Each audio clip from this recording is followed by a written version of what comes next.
जय श्री कृष्ण दोस्तों। गुस्सा एक ऐसी भावना है जो हमें मानसिक और शारीरिक दोनों रूप से प्रभावित करती है। गुस्से में इंसान अपने आप से और अपने आसपास के लोगों से भी दूर हो जाता है। इस विषय पर भगवान श्री कृष्ण के दृष्टिकोण को समझना महत्वपूर्ण है, क्योंकि उनके ज्ञान में गुस्से को नियंत्रित करने के अनमोल मार्ग हैं। श्रीमद् भगवद गीता में भगवान कृष्ण ने अर्जुन को गुस्से और उसकी विनाशकारी शक्तियों पर ज्ञान दिया था। एक, गुस्सा क्यों आता है? भगवान श्री कृष्ण कहते हैं कि गुस्सा हमारी इच्छाओं और अपेक्षाओं से उत्पन्न होता है। जब हमारी किसी भी इच्छा या उम्मीद पर चोट पहुंचती है या कोई हमारी अपेक्षाओं के अनुसार नहीं चलता तो गुस्सा उत्पन्न होता है। गीता में उन्होंने बताया कि इच्छाओं की पूर्ति न होने पर हमारे अंदर गुस्सा और फिर उससे मोह, मोह से भ्रम और अंततः विनाशकारी प्रवृत्तियां जागृत होती हैं। ये चक्र हमें अपने ही मार्ग से विचलित कर देता है। अब नंबर 2, गुस्सा कैसे नुकसान पहुंचाता है? कृष्ण के अनुसार गुस्सा हमारी बुद्धि को नष्ट कर देता है। जैसे ही हम गुस्से में होते हैं हमारी विवेक शक्ति कम हो जाती है और हम सही गलत का निर्णय नहीं कर पाते। इसका परिणाम ये होता है कि हम अपने रिश्तों को कमज़ोर करते हैं, अपने कर्मों में गलतियां करते हैं और अंततः खुद को ही हानि पहुंचाते हैं। गुस्से में किए गए कार्य अक्सर पश्चाताप का कारण बनते हैं। जब गुस्सा शांत होता है तो इंसान सोचता है कि उसे ये कदम नहीं उठाना चाहिए था। इसी कारण श्री कृष्ण कहते हैं कि हमें अपने गुस्से को नियंत्रित करने का प्रयास करना चाहिए। नंबर 3, गुस्से को कैसे नियंत्रित करें? 1, ध्यान और योग का अभ्यास करें। कृष्ण ने अर्जुन को ध्यान और योग का मार्ग दिखाया था। ध्यान के माध्यम से मन को शांत किया जा सकता है। योग का अभ्यास हमें मानसिक स्थिरता प्रदान करता है, जिससे हम गुस्से पर नियंत्रण रख सकते हैं। 2, स्वयं को समझें और क्षमा की भावना विकसित करें।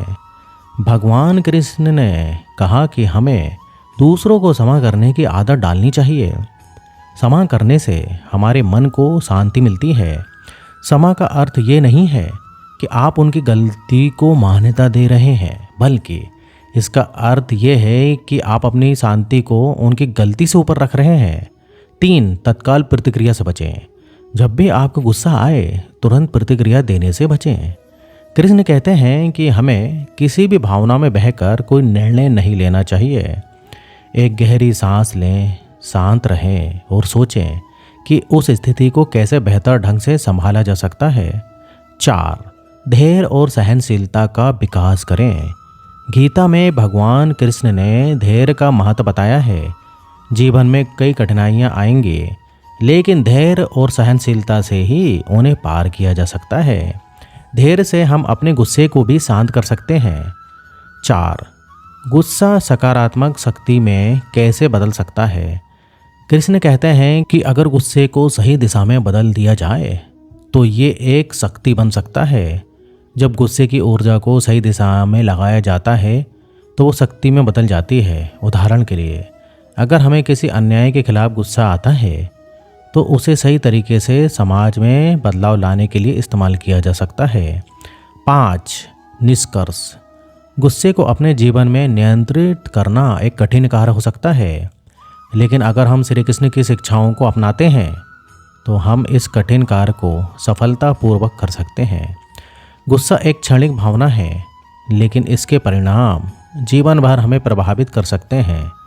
गुस्से पर नियंत्रण कर हमें अपने जीवन में खुशहाली, शांति और सफलता प्राप्त होती है।